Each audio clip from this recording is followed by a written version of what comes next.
away we go. Todo lo que hicieron se les va a pagar. Se está subiendo el agua que va a ahogar. ¿Quién va a defenderlos de la gente ya? Ni un ejército nos va a parar.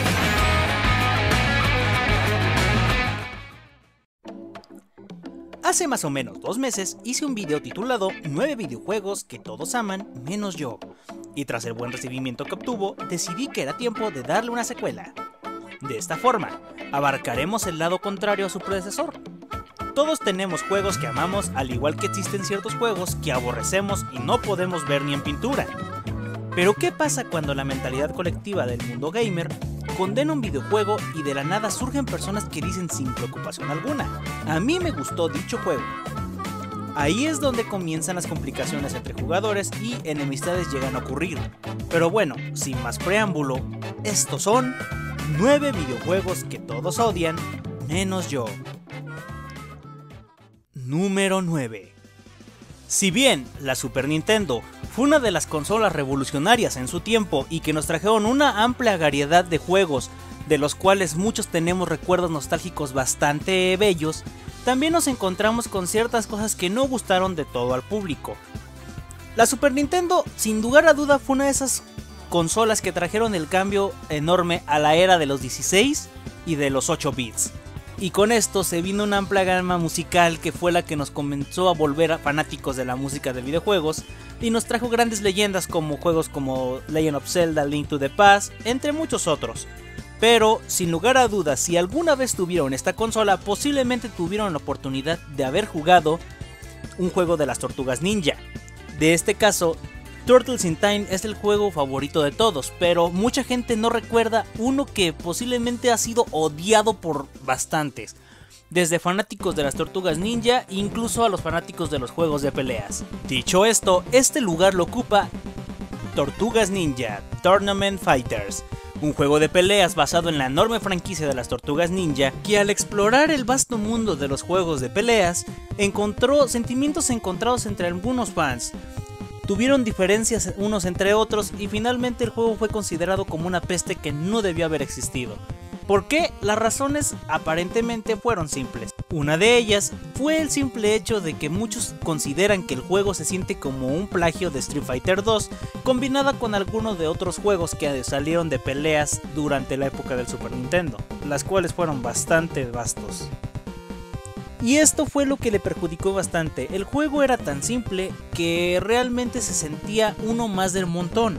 Y posiblemente fue lo que alejó a jugadores que no estaban metidos en el mundo de las Tortugas Ninja, pero que sí estaban dentro de los juegos de peleas.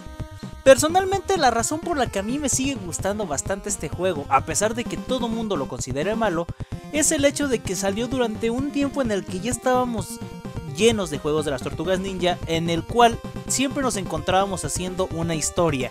Era un juego plataformero, un juego de avance y destruye, pero nunca nos había tocado dentro del mundo de esta franquicia hasta ese momento un juego donde nos dejaran enfrentarnos en un estilo a lo meramente arcade, de una tortuga contra otra, y hacer las típicas retas de cuál tortuga es la mejor o cuál villano les puede partir la boca a todos. Y así, ese concepto tan básico y tan simple fue lo que a mí me sigue encantando desde niño hasta la actualidad, ya que prácticamente cuando uno jugaba a esto siendo un niño, las retas entre amigos eran estas: bien, veamos quién es más chingón, Rafael contra Donatello, Rafael contra Leonardo, y así nos íbamos. Y esto era de las pocas cosas que nos cumplían el capricho de ver estas peleas por las que siempre se daba uno entre los amigos. Personalmente, esto fue lo que le encontré de encanto al juego, y posiblemente alguna que otra persona también lo notó, pero por desgracia la mayoría del público al cual iba dirigido el juego decidió dejarlo en el olvido. Una tragedia. Número 8. Si eres un jugador de vieja escuela, seguramente alguna vez escuchaste el nombre de Sonic the Hedgehog, un personaje que ha sido un ícono de la cultura pop dentro del mundo de los videojuegos y que hasta la fecha sigue dando de qué hablar. Algunas cosas buenas, algunas cosas malas. La mascota de la extinta Sega ha tenido una amplia variedad de juegos que van desde consolas estándar hasta portátiles. Pero no es de extrañarse que mucha gente le tenga miedo a los cambios dentro de sus estilos de juego. Si bien la última generación de consolas no le fue muy bien a Sonic, hay juegos bastante rescatables desde mi punto de opinión, pero la gente, por un pequeño cambio que no iba con el estilo clásico, condenó inmediatamente estos juegos. Es así que la Nintendo Wii soltó Sonic and the Black Knight, un juego que a mí me gustó bastante en el momento en el que pude tocarlo, pero que la gente repudió a más no poder. Bueno, aquí van mis razones. Primero que nada, sé que la gente detesta este juego porque estuvo dentro del experimento que fue Sonic and the Secret Rings, que consistía en meter a Sonic dentro de los libros de historias de personajes de literatura como El Rey Arturo, Las Mil y Una Noches de Alibaba y cosas así. Y está bien, yo también admito que no me gustó Secret Rings, pero The Black Knight encontró algo que me llamó mucho la atención.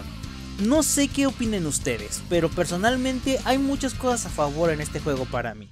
Primero que nada, al fin salimos del molesto sistema de controles que tenía la Wii, de tener el maldito control ladeado para poder mover el personaje.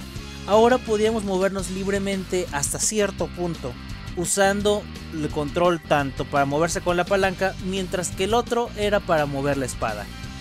Y esto era bastante entretenido, de hecho era muy adictivo después de un rato.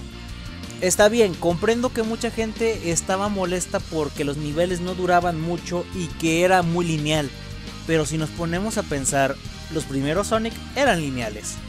No fue hasta Sonic Adventure que se volvió en un universo abierto que puedes explorar a voluntad. Así que gente que estaba diciendo que no se adaptó al estilo clásico, aquí va el primer strike para ustedes. Segundo, la forma en la que se cuenta la historia fue algo que me encantó, ya que si bien mucha gente no tolera que en vez de postear cinemáticas nos posteen pequeños arte clásico con diálogos, a mí me fascinaba bastante esto. ¿Por qué? Porque nos metía mucho en la historia, daba esa sensación de antiguo que estábamos siguiendo a lo largo de la historia de Sonic en el mundo del Rey Arturo. Poco a poco, cada historia se iba desarrollando, íbamos conociendo más a los personajes y esto era bastante agradable, ya que nos mostraban un punto de vista dentro del mundo Sonic de cómo fue la historia del Rey Arturo para este lugar. Y si bien algunos villanos admito que eran ridículos, tenían ese encanto personal que tenían los juegos clásicos de Sonic, no muy difíciles de vencer, pero en algunos momentos llegaban a ser un reto. Personalmente, otro detalle que me encanta de este juego es que cuando terminas el juego la primera vez, se abren 3 historias aparte, la de Lancelot, la de Dwayne y la de Percival, lo cual te implica jugar otras 3 veces para terminar por completo el juego. No sé ustedes, pero para mí esto es un detalle encantador que extendía la vida del juego, para todos aquellos que decían que no te duraba más de 2 horas. Y sí, afronto que el juego se puede terminar fácil si nos ponemos adictos y jugamos sin parar, pero realmente el juego cumplía su función, divertirte. No planeaba ser el gran regreso de los Sonic Adventures, simplemente ser un juego divertido y que agradara a algunas personas, lo cual cumplió de principio a fin, a mi muy humilde opinión. Número 7. La franquicia de South Park es enorme y conocemos muchísimos videojuegos que han salido de esta, desde los infames juegos de carreras que intentaron imitar desesperadamente a Mario Kart, hasta el gran y exitoso juego de la generación anterior de consolas, La Vara de la Verdad. Pero hubo un juego pionero, uno que se presentó como primera vez un juego licenciado de South Park y que a los fans nos volvió locos en su tiempo. Actualmente mucha gente lo vuelve a jugar y lo considera un juego pésimo. Yo, en cambio, lo volví a jugar hace poco y se me hizo una cosa alucinante y aún muy divertida. Estoy hablando de South Park 64. Para quienes no lo conozcan, la trama de South Park 64 era bastante simple. Unos pavos malvados invadían el pueblo y era tu deber, junto con tus amigos, ir a hacerles frente y acabar con la epidemia que estaba trayendo junto con ellos el ataque de una Barbara Streisand de metal, entre algunas otras cosas. Personalmente creo que el mayor error que tiene el juego es el hecho de que la mecánica era bastante torpe a la hora de jugarla con aquellos controles monstruosos del Nintendo 64. Pero más allá de eso, el juego era divertido. Oigan, no sé ustedes, mucha gente se queja de que no tiene el alma de South Park, pero que tu arma sean bolas de nieve con orina, siento que es una cosa bastante cómica y que te recuerda muchísimo a cosas del programa. Prácticamente todos los niveles del juego tienen que ver con algo de la serie, aunque si bien unos mejor logrados que otros, a final de cuentas el juego no pide más que ser algo pasajero y que te entretenga. Puede que muchos hayan frustrado por los incómodos controles, pero si a final de cuentas el juego te mantenía más de una hora jugándolo, estaba cumpliendo su función, ya que te entretenía sin que te dieras cuenta. Número 6. La franquicia de Star Wars dentro del mundo de los videojuegos tiene una amplia variedad. Ahora sí que podríamos decir que hay juegos para todos los gustos. Desde juegos que son simuladores de vuelo como los clásicos Rogue Squadron, hasta llegando a juegos un poquito más estratégicos como los Trooper Nants. Pero no fue hasta la PlayStation 1 que nos dieron uno de los grandes sueños de todo fanático de Star Wars hecho realidad, el cual fue tomar la espada de un Jedi y abrirte paso por un universo vasto, luchando contra los droides y demás enemigos para traer la paz a la galaxia. Star Wars Jedi Power Battles fue uno de los primeros juegos que nos dieron la oportunidad de no solo encarnar a un caballero Jedi, sino darte la elección de elegir a cualquiera de los del Congreso que aparecían durante episodio 1, lo cual nos daba una variedad interesante, ya que cada personaje tenía una función diferente. Mientras que, por ejemplo, Obi-Wan se regeneraba más rápido su vida durante la batalla, el maestro Windu podría hacer muchísimo más daño. Todo dependía de las habilidades de tu personaje y del sable que usaban. La gente detestó muchísimo este juego por una simple razón. A diferencia de otros juegos de Star Wars, este no tenía trama. Simplemente te ponían a andar por un stage destrozando todo lo que encontraras, recolectando cosas, pero a final de cuentas no había una trama que seguir. Simplemente parecía que te estaban aventando a misiones al azar, por simple diversión.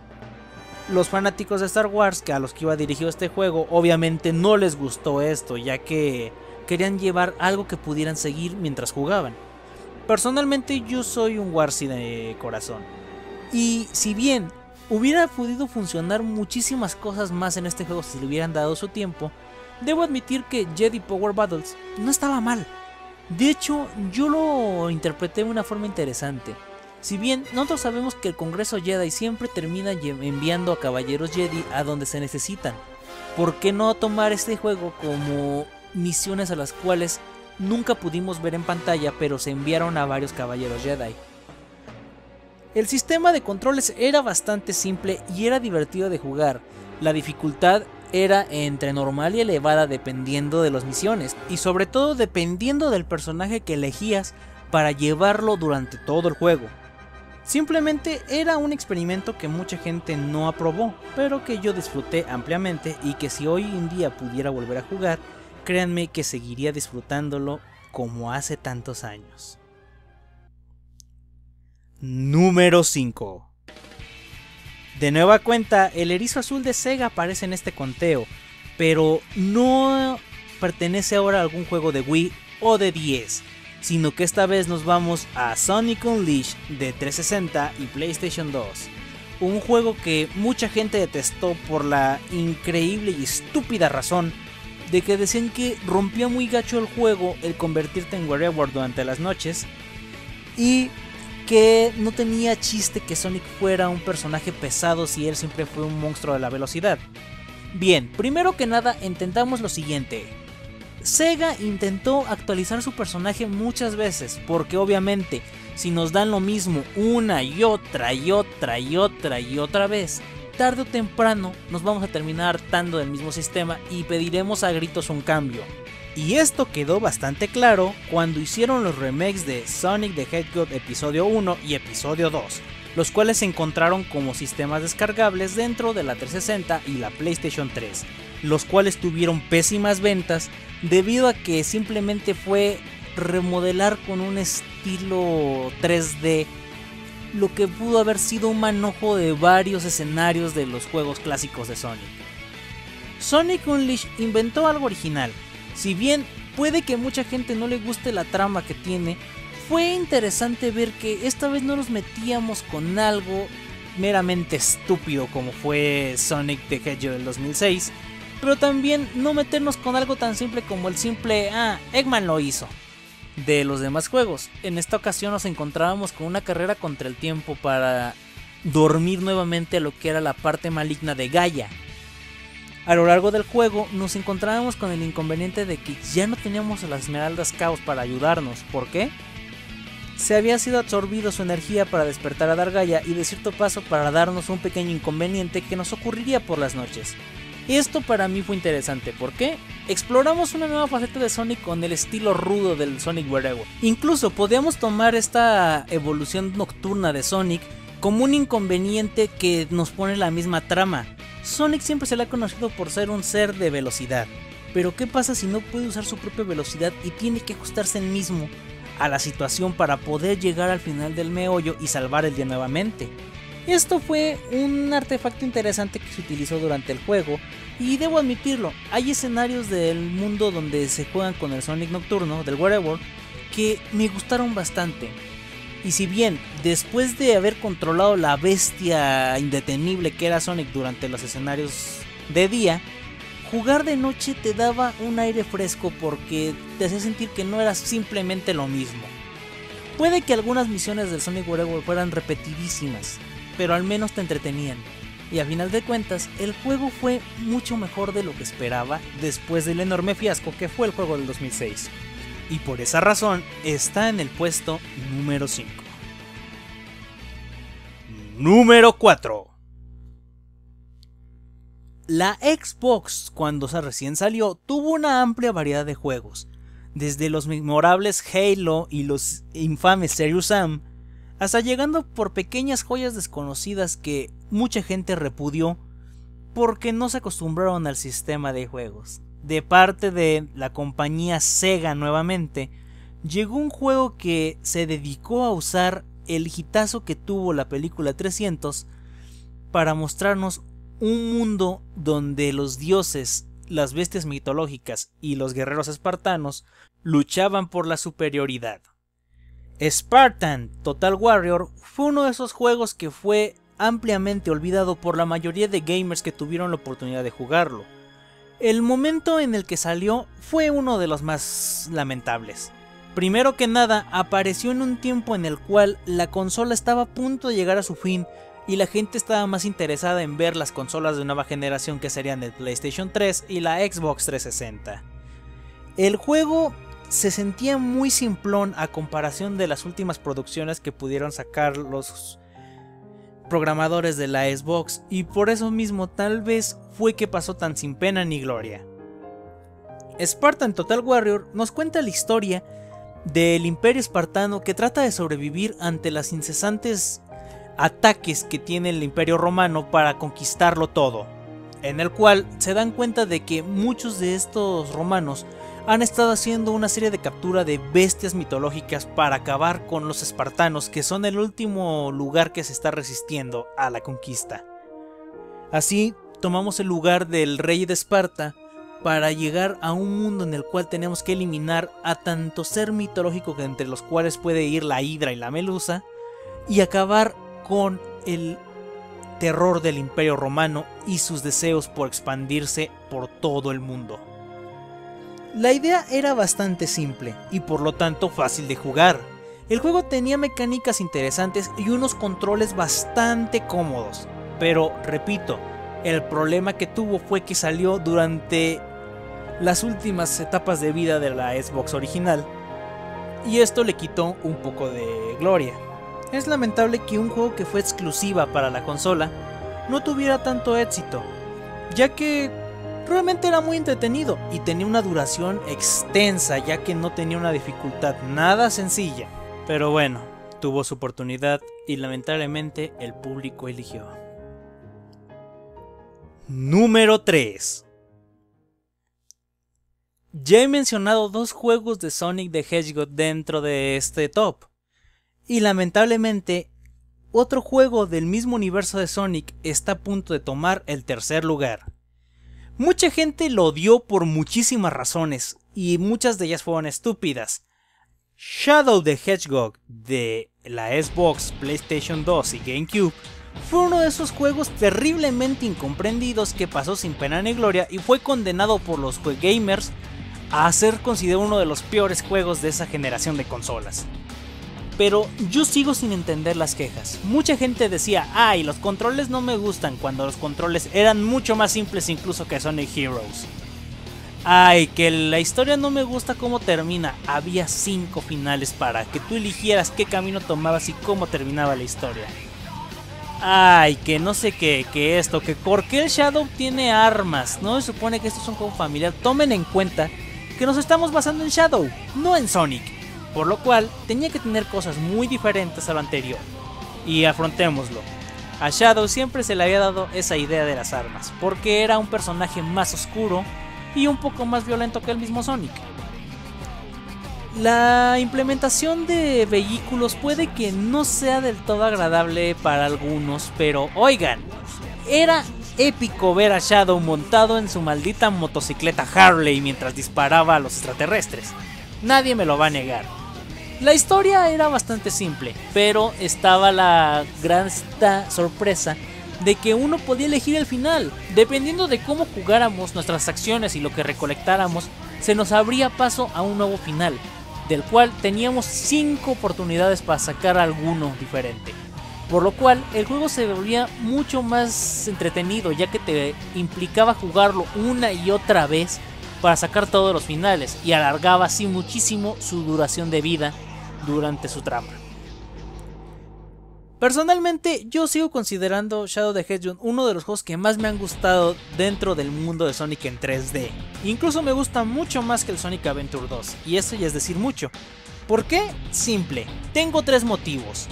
Primero que nada, el opening de ese maldito juego es de los mejores que he visto en mucho tiempo.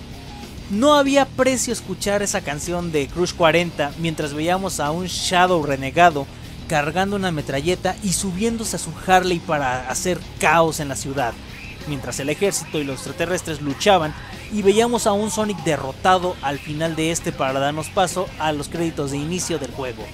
Simplemente era épico. Segundo, nos dio una perspectiva un poquito más extensa de lo que era el personaje de Shadow. Le dieron prioritarismo al ver cómo funcionaba y realmente sí tuvo una recepción interesante durante el juego. Vemos cómo evoluciona, cómo se va deformando dependiendo del final que vayamos tomando, pero al final de cuentas exprimía bastante bien la vida del personaje.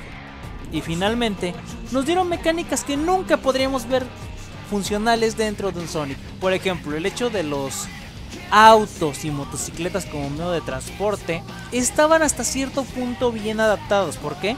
Sonic tal vez no lo necesite, pero Shadow se deslizaba con sus zapatos. Él no corría a altas velocidades como Sonic. Hasta cierto punto era lógico que después de un tiempo necesitaría algo para movilizarse mucho más rápido. El uso de armas, a final de cuentas, no provocaban un desenfoque tan gacho con los juegos de Sonic, ya que no veíamos sangre. Solo veíamos un pequeño disparo que se veía bastante caricaturesco. Así que, gente, yo le doy la opción a este juego de que fue un juego que valió la pena, pero que lamentablemente fue incomprendido por muchos. Número 2. Pesadilla antes de Navidad, la venganza de Oogie Boogie. Si bien mucha gente aquí me va a odiar por esto, ya que descubrí hace poco que este ha sido uno de los juegos más odiados dentro de los juegos que ha hecho la compañía Buenavista y Disney, pero yo no entiendo por qué. Si bien sabemos que El extraño mundo de Jack, o como se llama originalmente la película, Pesadilla antes de Navidad, tiene un séquito enorme de fans, los cuales son muy puristas en la mayoría del tiempo y por cualquier cosa te van a llorar.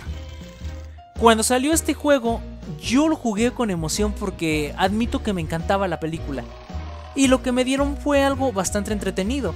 La mayor queja que tiene la gente es que dicen que sale muy de foco con el universo del extraño mundo de Jack y vemos a un Jack mucho más violento que en la película. A lo que yo llego. Sinceramente, si lo que querían era una novela visual, posiblemente debieron quedarse simplemente con la película.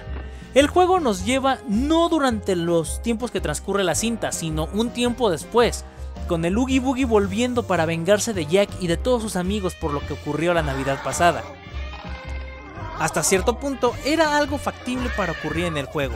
No sé por qué se molestaron tanto de que no siguiera la trama de la cinta. Y aún así hay muchos gags, las melodías de fondo que se repite constantemente en la canción de Halloween Town. Simplemente es un homenaje a todos los que aman esta cinta.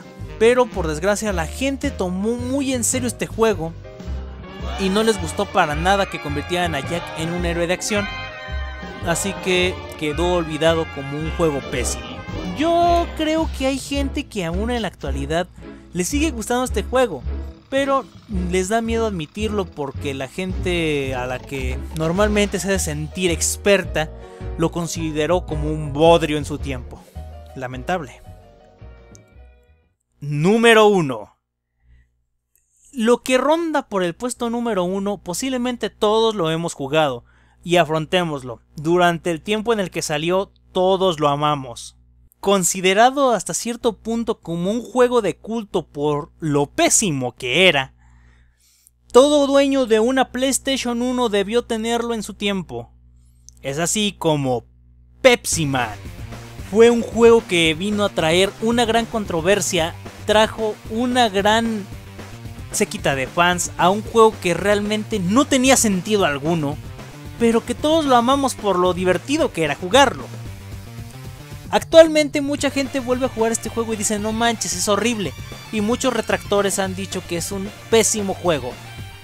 Hace unos tiempos hice una encuesta de qué juego que volvieron a jugar de su infancia no les gustaba ahora, y un 80% de los encuestados dijo que Pepsi Man, porque era un juego que no tenía historia, un juego que no tenía un fin, y que simplemente era estúpido estar corriendo una y otra vez por una ciudad llena de obstáculos para llegar al final a una máquina de Pepsi y de engullir una mientras hacías el clásico. Personalmente yo volví a jugar Pepsi Man y Dios mío, es un maldito reto jugarlo. Si bien las primeras misiones son simples, a lo largo que vas aumentando tu desarrollo del juego, nos encontramos con que la dificultad va creciendo y llegan a ser un maldito infierno las últimas misiones. Sobre todo porque necesitas tener reflejos de lince en la mayoría de estas últimas misiones para sobrevivir sin perder una sola vida. La gente dice que el juego debió haber sido algo más como para una consola de portátil o para un videojuego de Android. Pero en ese tiempo, a pesar de que tenía unas gráficas pésimas y que no sabías del todo qué decía el juego porque por alguna razón solo estaba subtitulado en japonés, nos encontrábamos con un viaje muy divertido en el cual siempre hacías retas con tus amigos saliendo del colegio de a ver quién aguanta más durante las sesiones de carrera, a ver quién llega más lejos. Pepsi Man sin duda es un eterno clásico para mí que nunca va a dejar de ser divertido, a pesar de que los aguafiestas hoy en día digan que es un pésimo juego. Yo soy Shady Knight y nos vemos en un próximo video. Hasta la próxima.